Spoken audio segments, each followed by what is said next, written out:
Hello, my name is Howard Rice, and I'm a small boat sailor.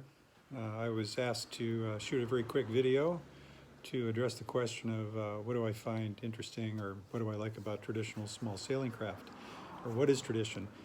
I look at it from my viewpoint as a form function or F squared equation. Typically, good function equals good form.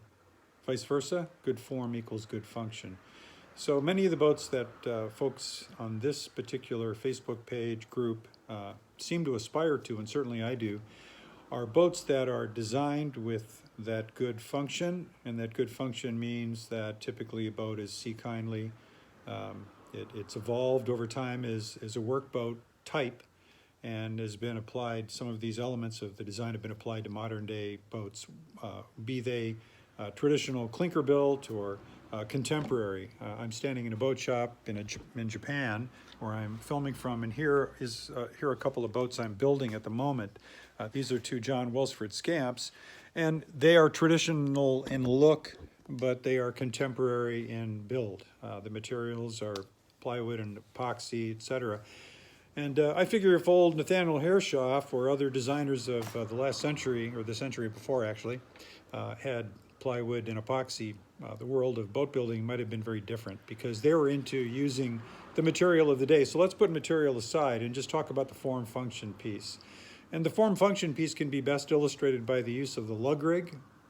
Forgetting about all the hull shapes, there are way too many to address in a short video. But the lug rig, for example, is a perfect example in application for form and function. The form, to me, it looks pleasing. It's sort of a throwback, a romantic throwback in looks. It makes a boat look good. You know, I love the spars, I love the square sail, that's all good.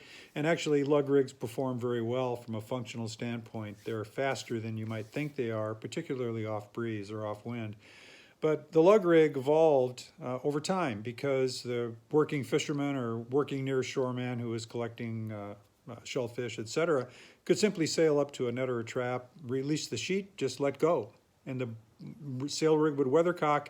He or she could reach over the side, do their work, grab the sheet in, sail up to the next trap. And so that also works very well from a functional standpoint in application to today, whether traditional built or contemporary. For people who want to poke along the shallows, explore little estuaries, things that we love to do with our small boats. I certainly am an advocate of other elements of rigs. Mast hoops, for example, are traditional, but I don't think that there's a faster way to, well, there are a few faster ways to actually strike a rig than use of mast hoops. I built one of these John Welsford Scamps and highly modified it for a voyage I took, and some people have said, why in the world would you have, put mast hoops on and use that? And I said, well, there's no question. The fact is the rig comes down like that. So that's another function, and the form is there. So from an F squared standpoint, that's how I see the world of tradition and application to today. I think it's very important to use appropriate boats for appropriate places or suited to purpose. There's a boat here in Japan called the Kanko, and I'm here, that's really why I'm here with this nonprofit, is to rebuild some of these Kankos before they're gone forever, and that's a very specific work boat. Functionally, it's brilliant. Its form, it's a little odd for me, but it's got a very Asian look, but it's powered by a yulo, Japanese call it a row, a single oar in the back in a viewing box so that the fisherman can simply maneuver the boat near shore and look at shellfish and pick them up or squid. And so that boat doesn't have much application for a modern shore poking sailor, small boat sailor, but they certainly do have great function. And in the Japanese aesthetic, they're very attractive. So that's my take. I hope it spurs on a little discussion, and great to see all you folks here. Thanks. Bye.